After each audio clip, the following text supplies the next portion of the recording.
तो की हाल चाल भाई और उनके बहनों, उम्मीद है तुम सब बढ़िया ही होते होगे। आज का हमारा वीडियो है क्लास 10 पॉलिटिकल साइंस का चैप्टर 2 फेडरलिज्म के ऊपर। इस चैप्टर का सबसे बड़ा सवाल ये है कि फेडरलिज्म क्या है। फेडरलिज्म का मतलब है जब तुम गवर्नमेंट का पावर को बांट देते हो, शेयर करते हो ना, तो उसे कहते हैं फेडरलिज्म। अब नॉर्मली ये सेंट्रल लेवल पे और स्टेट लेवल पे होता है, बट अगर कंट्री हो बहुत बड़ा, लोग बहुत ज्यादा, तो वहाँ तुम थर्ड लेवल बनाते हो। ऐसा क्यों करते हो? क्योंकि लोकल प्रॉब्लम के लिए चाहिए लोकल सोल्यूशन, और वो है लोकल लेवल पे तुम्हें गवर्नमेंट बनाओगे, पंचायत या म्युनिसिपैलिटी जो भी, और वो लोकल लोगों का प्रॉब्लम सॉल्व करेगा। और इसी को कहते हैं vertical form of power sharing. ऊपर से नीचे पावर शेयर हो रहा है। बाकी लोकल प्रॉब्लम से याद आया, सबसे बड़ा प्रॉब्लम तो यार ये है कि हम सिंगल क्यों है यार। कोई इसका इलाज ढूंढो। मतलब क्या बीमारी है ये देश पे चल रहा है। छपरियों के पास लौंडिया है, बट हमारे पास नहीं है। खैर बढ़ते अगले सवाल की ओर। Features of federalism. फेडरलिज्म पर हमने क्या है? Power sharing. अब इसका क्या क्या फीचर्स है? कैसे तुम कह सकते हो कि कोई गवर्नमेंट फेडरलिज्म का आइडिया को फॉलो कर रहा है, यानी कि पावर शेयर कर रहा है? बहुत आसान है। पहले देखो कि उस कंट्री के अंदर पे या उस जगह के अंदर पे क्या 2 से ज्यादा लेवल ऑफ गवर्नमेंट है। अगर है तो ठीक है, वो फेडरलिज्म वाला आइडिया फॉलो कर रहा है। दूसरा चीज, फेडरलिज्म के अंदर पे जो अलग अलग लेवल ऑफ गवर्नमेंट होता है, उनको अपना पावर बांटा हुआ अच्छी तरीके से, जिसे तुम बुकिश लैंग्वेज में कहते हो जुरिस्डिक्शन, यानी कि एरिया ऑफ कंट्रोल। कौन क्या कंट्रोल कर रहा है सब कुछ स्पेसिफाइड है। और इसी से आता है तीसरा पॉइंट, जो जुरिस्डिक्शन यानी कि एरिया ऑफ कंट्रोल हर एक लेवल को दिया गया है ना, ये कॉन्स्टिट्यूशन के अंदर पे स्पेसिफाइड है। यानी कि कॉन्स्टिट्यूशन ये बताएगा कि कौन सा लेवल ऑफ गवर्नमेंट क्या काम करेगा। उसके बाद फोर्थ पॉइंट, क्योंकि कॉन्स्टिट्यूशन यहाँ पे बता रहा है कि इसके पास क्या पावर है, कैसे इस्तेमाल करना है, तो अगर कॉन्स्टिट्यूशन के अंदर तो कोई बदलाव करना है, तो कोई एक लेवल ऑफ गवर्नमेंट है वो नहीं कर पाएगा। चेंजेस के लिए दोनों ही लेवल ऑफ गवर्नमेंट, अगर स्टेट और सेंटर है, तो उनका यहाँ पे कंसेंट यानी कि मतलब सहमति होना पड़ेगा। और अगर मान लो कि in different level of government के बीच लड़ाई हो गया ना, मतलब पंगा हो गया ना, तो इसे सॉल्व करेगा जुडिशरी, यानी कि court, supreme court, high court. Federalism के अंदर सबसे अच्छी बात ये लगी मुझे कि पावर के साथ साथ ना इन्होंने पैसे को भी बांटा है अलग अलग लेवल ऑफ गवर्नमेंट पे। कोई स्पेसिफाइड है कॉन्स्टिट्यूशन के अंदर पे कि किसको कितना मिलना है, नहीं मिलना है। और आखिरी पॉइंट, अगर कोई कंट्री या फिर कोई फेडरल सिस्टम है, उसका 2 ही ऑब्जेक्टिव होता है। पहला चीज सेफगार्ड और प्रमोट करेगा कंट्री के यूनिटी को, और दूसरा कंट्री के अंदर में जो अलग अलग रीजनल डाइवर्सिटी है उससे साथ लेके चलेगा, यानी कि एकोमोडेट करेगा। अब देखो यहाँ पे फेडरलिज्म के बारे में मैंने बहुत अच्छी अच्छी बातें करा और तुमने भी सुना। अब एंट्री होता है विलन का। फेडरलिज्म है तो उसे टक्कर देने आता है यूनिटरी गवर्नमेंट। तो अब हम बात करेंगे यूनिटरी गवर्नमेंट और फेडरल गवर्नमेंट के बीच का difference. Unitary form of government पे एक ही लेवल ऑफ गवर्नमेंट होता है, जबकि जो फेडरल फॉर्म ऑफ गवर्नमेंट होता है वहां पे 2 या उससे ज्यादा लेवल ऑफ गवर्नमेंट होता है। दूसरा पॉइंट, यूनिटरी में पावर जो होता है सेंटर के पास ही रहता है पूरा, जबकि फेडरल फॉर्म ऑफ गवर्नमेंट पे पावर जो है अलग अलग लेवल पे शेयर होता है और सबके पास अपना अपना पावर होता है। इसी का अगर तुम एग्जांपल का बात करो तो यूनिटरी का एग्जांपल है बहुत ही अच्छा इंग्लैंड एंड फ्रांस, और फेडरल का एग्जांपल बहुत ही अच्छा है इंडिया और यूएसए। अब यार मैंने तुम्हें फेडरलिज्म से रूबरू करवा दिया और फेडरलिज्म का जो सौतन है यूनिटरी फॉर्म ऑफ गवर्नमेंट उससे भी मिलवा दिया। अब मैं मिलवाता हूँ फेडरलिज्म के भाइयों से। 2 भाई है, यानी मैं बात कर रहा हूँ टाइप ऑफ फेडरलिज्म का। एक है कमिंग टुगेदर फेडरलिज्म और दूसरा है होल्डिंग टुगेदर फेडरलिज्म। अब कमिंग टुगेदर फेडरलिज्म में क्या होता है, नाम से समझ आ रहा है कम, आते अलग अलग छोटे छोटे इंडिपेंडेंट स्टेट और बनाता है एक बहुत ही बड़ा यूनिट। अब तुम्हें पता है ये चीज, चाहे कंट्री कोई भी हो, सेंट्रल गवर्नमेंट जो होता है वो कंट्री को मेनली चलाता है। बट ये जो कमिंग टुगेदर फेडरलिज्म में सेंटर के पास और स्टेट्स के पास बराबर पावर होता है। ऐसा इसलिए क्योंकि अगर स्टेट ना होता तो सेंटर भी नहीं होता, उन्होंने ही तो मिलके ये बड़ा सा कंट्री बनाया, तो स्टेट और सेंटर के पास बराबर पावर होता है कमिंग टुगेदर फेडरलिज्म में। ध्यान देना, बहुत ही अच्छा एग्जांपल है इसका यूनाइटेड स्टेट ऑफ अमेरिका, जो कि बनाई है, जो इस आइडिया पे अलग अलग स्टेट्स मिलके आए और बना दिया यूनाइटेड स्टेट ऑफ अमेरिका। अब बात करते हैं दूसरे भाई का, जो कि होल्डिंग टुगेदर फेडरलिज्म। पकड़ के रखा भाई। अब यहाँ पे क्या होता है, एक बहुत ही बड़ा सा कंट्री होता है जहाँ पे सेंटर ने स्टेट के बीच पावर को बांट दिया। सबसे इंपॉर्टेंट, यहाँ पे जो पावर होता है वो इनइक्वली डिस्ट्रीब्यूटेड होता है, यानी कि यहाँ पे सेंटर के पास थोड़ा ज्यादा पावर रहता है। और इसका बहुत ही अच्छा एग्जांपल है इंडिया, स्पेन, बेल्जियम। और कमिंग टुगेदर फेडरलिज्म के भी और 2 एग्जांपल जो लेना, स्विट्जरलैंड और ऑस्ट्रेलिया। अगला topic, what makes India A federal country. मैंने तुम्हें फेडरलिज्म से रूबरू करवाया, उसके दुश्मन से मिलवाया, उसके भाइयों से मिलवाया। अब सवाल ये उठता है कि क्या इंडिया एक फेडरल कंट्री है तो कैसे है ये बताओ। तो देखो मैं पहले बता दूं तुम्हें, इंडिया के कॉन्स्टिट्यूशन में कहीं ऐसा नहीं लिखा हुआ है कि इंडिया एक फेडरल कंट्री है। जब हमारा कंट्री बन रहा था ना, तब अलग अलग प्रिंसली स्टेट जो राजा के द्वारा कंट्रोल पे था वो हमारे साथ मर्ज हो रहा था, एंड जिस वजह से हमारा नाम जो कॉन्स्टिट्यूशन के अंदर पड़ा वो है यूनियन ऑफ स्टेट। अलग अलग जो है राजाओं ने मिलके साथ दिया और फिर एक कंट्री बना। बट इसका कहीं भी ऐसा मतलब नहीं है कि हमने फेडरलिज्म का आइडिया को नहीं अपनाया। हाँ, कॉन्स्टिट्यूशन में नहीं लिखा हुआ है, बट हमारा देश चलता है फेडरलिज्म के आइडिया से ही। अब ऐसा मैं क्यों कह रहा हूँ, इसके लिए 5 ऐसा पॉइंट जो तुम्हें याद रखना चाहिए और सीबीसी वाले चच्चा के मुंह पे फेंक देना चाहिए अगर एग्जाम में पूछे तो। पहला पॉइंट देखो, इंडिया के अंदर पे 3 लेवल ऑफ गवर्नमेंट है। सेंट्रल गवर्नमेंट जो कि मोदी जी चला रहा है, स्टेट गवर्नमेंट, उसके बाद आता है तीसरा लेवल ऑफ गवर्नमेंट जो कि लोकल लेवल पे, जो कि मेनली है पंचायत और म्युनिसिपैलिटी।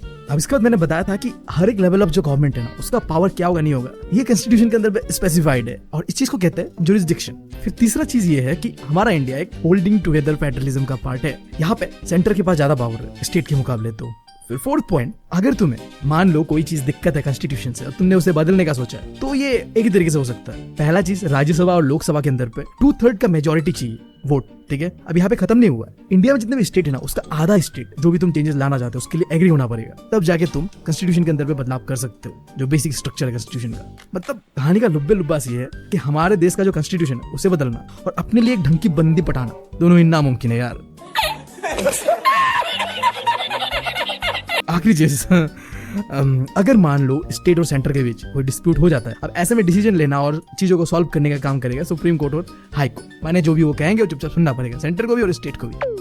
अब देखो भाई, मैंने तुम्हें बताया थोड़ी देर पहले कि हमारे इंडिया के अंदर में जो है अलग अलग लेवल ऑफ गवर्नमेंट है, वहां पे हर एक लेवल ऑफ गवर्नमेंट को पावर कितना देना है नहीं देना है वो कॉन्स्टिट्यूशन के अंदर पे लिखा हुआ है। यानी कि जो जुरिस्डिक्शन है हर एक लेवल ऑफ गवर्नमेंट का, वो कॉन्स्टिट्यूशन के अंदर पे है। अब कहाँ है, कैसे है, नहीं है, उसका सिलसिला शुरू करते हैं। कुछ लिस्ट है जो कि हमें देखना है। पहला है यूनियन लिस्ट। अब यहाँ पे जो भी चीजें आते हैं ना, वो नेशनल इंपॉर्टेंस होता है, देश के लिए इंपॉर्टेंट होता है वो। तो ऐसे चीजों पे कानून बनाना, क्या जो भी काम करना, वो सेंटर करेगा। स्पेशली मैं एग्जाम्पल का बात करूँ तो डिफेंस हो गया, फॉरेन अफेयर हो गया, बैंकिंग हो गया, ये सारी चीजें। अब उसके बाद आता है एक दूसरा लिस्ट जिसे कहते हैं स्टेट लिस्ट। अब नाम से समझ आ रहा है ये स्टेट के लिए इंपॉर्टेंट है, तो यहाँ जो कानून बनेगा वो भी स्टेट बनाएगा। और एग्जाम्पल पुलिस हो गया, ट्रेड हो गया, कॉमर्स हो गया, एग्रीकल्चर हो गया। अब इसके बाद इन दोनों का एक मिक्सचर होता है जिसे कहते हैं कॉन्करेंट लिस्ट। यहाँ पे क्या होता है, ऐसे चीजें आता है जो दोनों के लिए इंपॉर्टेंट होता है, तो यहाँ कानून भी दोनों मिलकर ही बनाते हैं। लाइक एजुकेशन देखो, दोनों के लिए इंपॉर्टेंट है, फॉरेस्ट, मैरिज, एडॉप्शन, ये सारी चीजें है। अब इन तीनों के अलावा अगर कुछ भी बच गया ना, उसे एक फोर्थ लिस्ट में डाला गया, रेसिड्यूरी लिस्ट। मतलब आसान भाषा में बोलूँ ना तो इसके अंदर भी वो चीज है जो इन तीनों में नहीं है यार। खैर, यहाँ पे सेंटर ही कानून बनाएगा। और एग्जाम्पल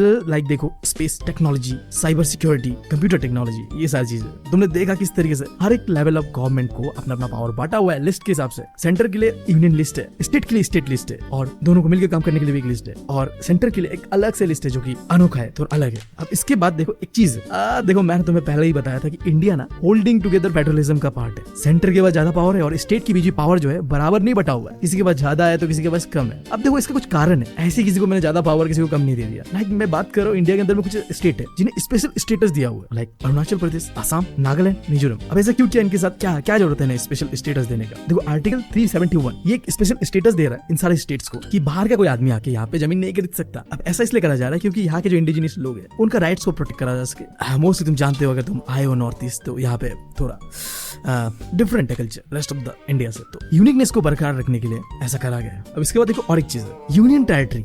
नाम तो सुना होगा तुमने, बता दो यार सुना है तो कितना इंडिया के अंदर भी यूनियन टेरिटरीज है। खैर देखो क्या है ये तो मैं बता ही सकता हूँ। जो यूनियन टेरिटरीज होता है ना, वो ऐसा एरिया होता है जो बहुत छोटा होता है, वो स्टेट नहीं बन सकता। बट ये ऐसा भी नहीं किसी स्टेट के साथ जुड़ जाएगा क्योंकि इसका अपना एक यूनिकनेस है। तो यहाँ पे ऐसा सीन चलता है कि चलो यार तुम ना ही स्टेट ना ही कुछ भी, तुम कुछ बीच का रह लो, सेंट्रल गवर्नमेंट जो भी होगा वो संभालेगा। एक गवर्नर को अपॉइंट करा जाता है और वो सेंट्रल गवर्नमेंट के बिहाफ पे पूरा जो यूनियन टेरिटरीज को चलाता है।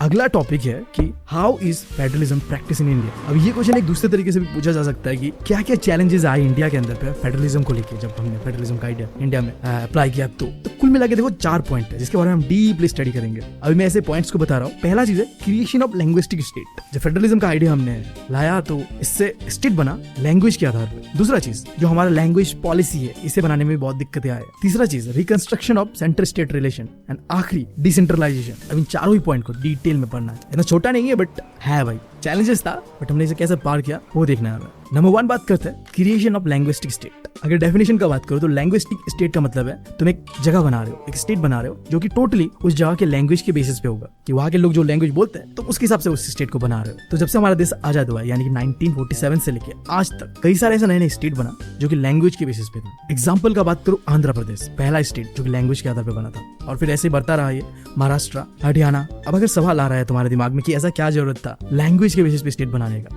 सिंपल सा जवाब है कि देखो लोग चाहते थे कि एक ऐसा स्टेट हो जहाँ पे जो सेम लैंग्वेज बोलने वाले लोग आपस में एक साथ रहे। इसी कॉन्सेप्ट के बेस पे बना लैंग्विस्टिक स्टेट। इसके अलावा इंडिया के अंदर बिना लैंग्वेज के अलावा कल्चर के बेस पे भी, एथनिसिटी के बेस पे भी, ज्योग्राफी के बेस पे भी कुछ स्टेट बने हैं, जैसे कि नागालैंड, उत्तराखंड, झारखंड। तो जब ऐसे स्टेट बन रहे थे ना लैंग्वेज के आधार पे, कल्चर के आधार पे, तो इंडिया के जो नेशनल लीडर्स थे वो डर रहे थे कि भाई साहब अगर ऐसा ही होता रहा तो देश एक दिन टूट जाएगा। बट हुआ इसका एकदम उल्टा।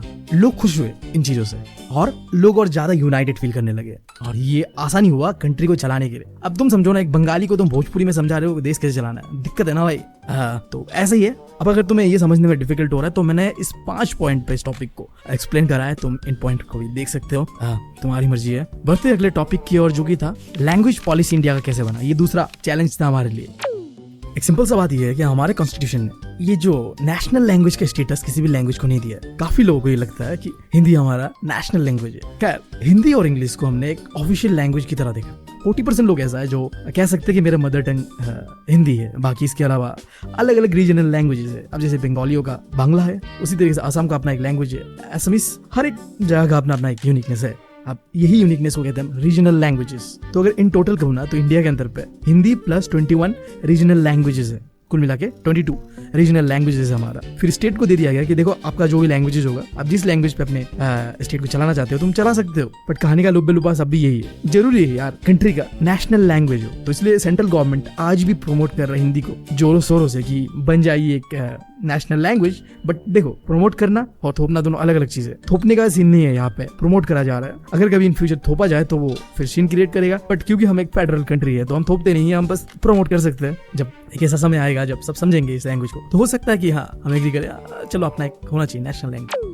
खैर, अब बढ़ते अगले टॉपिक की ओर, जो कि है सेंटर और स्टेट के बीच कैसा रिलेशन है। तो देखो, इंडिया में आजादी के बाद काफी समय तक सेंटर पे और स्टेट पे एक ही पार्टी रूल करता था और वो पार्टी था कांग्रेस पार्टी। अब जब ऐसा होता है ना कि पूरा देश को कोई एक ही पार्टी चला रहा है और मोस्ट ऑफ द स्टेट में वही पार्टी है, तो अगर गलती से कोई स्टेट पे अलग पार्टी आ जाता था, रूल कर लेता था, तो उस पार्टी को तो भाई सब ऐसे अंडरस्टिमेट करा जाता था, मतलब क्या ही बताऊं मैं। बट ये चीजें 1990s के बाद बदल जाता है, जब इंडिया के अंदर पे कोई भी एक सिंगल पार्टी नहीं होता है जो मेजोरिटी बना सकता है सेंटर के अंदर पे। इसके बाद एक एरा शुरू होता है जिसे कहते हैं era of collision government. Simple सा मतलब ये था यहाँ पे कि कोई एक पार्टी नहीं है जो देश को चलाएगा, तो कई सारे रीजनल पार्टीज मिलके आते थे और डिसाइड करते थे चलो मिलके चलाते हैं देश को, क्योंकि कोई अब एक लीडर तो है नहीं हमारा, तो मिलके काम करना होगा। और इससे शुरू होता है क्या, देखो अब हर एक स्टेट को चाहिए था इज्जत और उन्हें मिलता भी है। ये जो एरा ऑफ कोलिजन है इसने एक नया कल्चर का शुरुआत किया, जहां में अब स्टेट और सेंटर के बीच जो पावर है वो सही तरीके से डिस्ट्रीब्यूट हो रहा था। एक ऑटोनॉमी दे रहा था स्टेट को सेंटर कि चलो यार तुम्हें जो करना है तुम करो, हमें जो करना है हम करेंगे। क्योंकि देखो सेंटर पे जो गवर्नमेंट बना था वो रीजनल पार्टीज का हेल्प से ही बना था, तो अब स्टेट पे तो रीजनल पार्टीज जो है उसे अगर धमकी दोगे तो तुम्हें सेंटर पे दिक्कत होगा, तो सेंटर पे अगर दिक्कत नहीं चाहिए तो स्टेट को इज्जत दो। तो ऐसे ही शुरू होता है सेंटर स्टेट के अच्छे रिलेशन का।